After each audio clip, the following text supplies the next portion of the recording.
E aí, vamos estudar a lição? Quinta-feira, dia 23 de outubro, a segunda melhor opção. A primeira melhor opção é Deus à frente da batalha lutando pelo povo. Mas o povo, eu vou te falar uma coisa, hein? E nem adianta reclamar assim deles, porque nós funcionamos da mesma forma, embora o contexto seja diferente. Tendo isso em vista, você observa duas batalhas aqui sendo citadas na lição de hoje.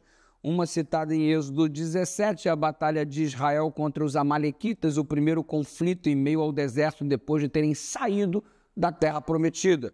A segunda batalha envolve aqui o texto de Josué do capítulo 6, versículos 15 em diante.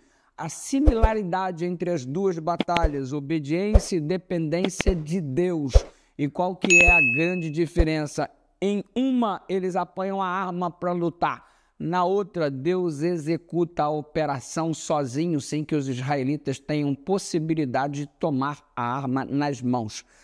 A grande verdade dos fatos é que vimos que o plano inicial de Deus era que Israel não lutasse, não fosse incluso com armas a fim de propagar morte e chacina a outros povos, mas Deus iria realizar o juízo, ele, o Senhor, lutaria. Isso ficou claro para a gente em Êxodo 23, verso 38. Mas logo após a libertação do Egito, os israelitas começaram a murmurar no caminho, começaram a reclamar, o capítulo 17 de Êxodo, verso 3, mostra isso, e chegaram a questionar a presença de Deus no seu meio. É brincadeira? Deus havia aberto o mar vermelho para eles passarem, o maná estava caindo do céu, tinha uma nuvem sobre eles durante o dia, uma de fogo sobre eles durante a noite, mas eles ainda estavam questionando a presença de Deus. Eita povo, hein? Danadinhos, hein? Resultado, aí quando se envolveram com a batalha com os amalequitas, Deus usou essa circunstância para dar uma grande lição, para que eles voltassem a confiar, voltassem a depender. Você observa que a batalha foi obtida de um modo miraculoso e eles não venceriam os amalequitas se não fosse pela intervenção divina que estava sendo representada no alto da colina, quando Moisés erguia os braços em direção ao céu para manter uma certa conexão com o eterno, para que ele fosse um socorro bem presente na tribulação. Ou seja, a vitória do povo dependia da conexão com Deus. Aí você percebe que através de Deus se obteria a vitória como de fato se obteve.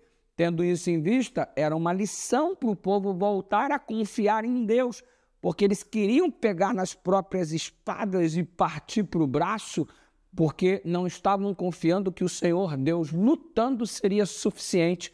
Como é que Deus lutando não é suficiente para me dar a vitória? Onde é que eu estou com a cabeça ao raciocinar nessa direção?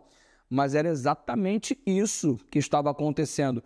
E se você for observar, segundo a lição, a lei da guerra, lá em Deuteronômio capítulo 20, ela só vai ser regulamentada, só vai vir à existência 40 anos depois da travessia pelo deserto, que também foi causado pela incredulidade de Israel este longo período.